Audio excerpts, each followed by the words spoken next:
This is almost certainly the biggest forestry conference ever held in Aotearoa, New Zealand. It's fantastic to see people from all over New Zealand come together to talk about the importance of weaving more native forests back into our working lands. It's a fantastically diverse crowd, and it's really refreshing. The thought diversity, gender diversity. It's really interesting to be in a room full of people that are passionate about natives. I am incredibly concerned about our climate crisis and our biodiversity crisis.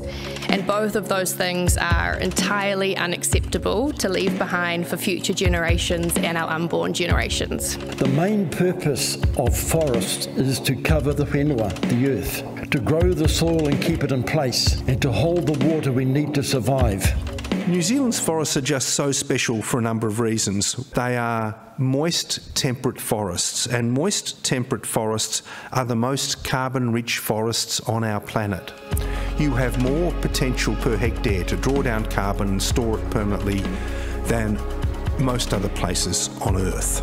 40% of our land is an exotic grassland, so if we don't get the farmers on board, we can't affect the change of getting these native trees back in. For our working lands, we really need an interwoven world that effectively respond to the very complex and integrated problems of our times. New Zealand has an opportunity to incentivise native afforestation and reward landowners. The barriers and the costs for those that want to restore native forests, want to follow the advice of the global scientific community are great, and the financial incentives are all in the opposite direction. We've talked about collaboration and balance, the aspirations we all have for native forests, but where are the incentives? Our leaders must listen to the scientists.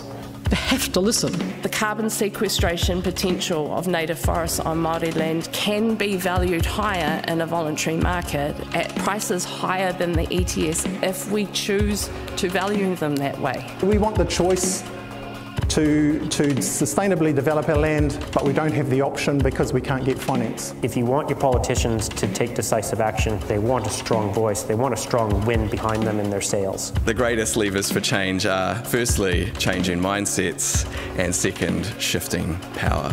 The young people coming through have access to technology that you can't imagine. If you don't help them to help, they will take over and they will take your jobs. So, help them or get out of the way. I believe that a healthy forest ecosystem is like a healthy bed.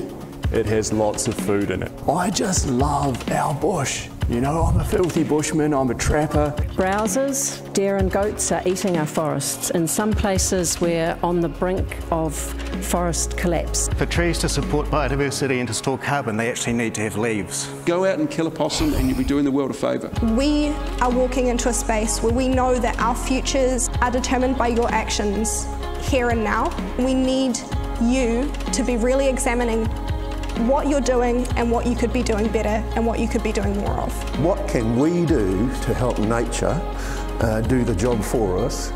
Absolutely, this decade has to be the decade of action. The times ahead are going to need us to focus on adaptation, and maladaptation is a significant risk if you have convinced yourselves that your carbon emissions today have been permanently offset in the biosphere by forests that are increasingly exposed to climate risk. What sort of legacy do you want to leave for future generations? Will they be left with a fire-prone landscape with worthless carbon credits, or will they be left with the true glory of the nation flourishing, which is its wet, temperate rainforest?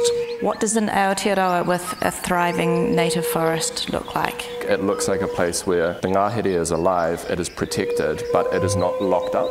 I think we're ready to kind of write a new future that looks a little bit different.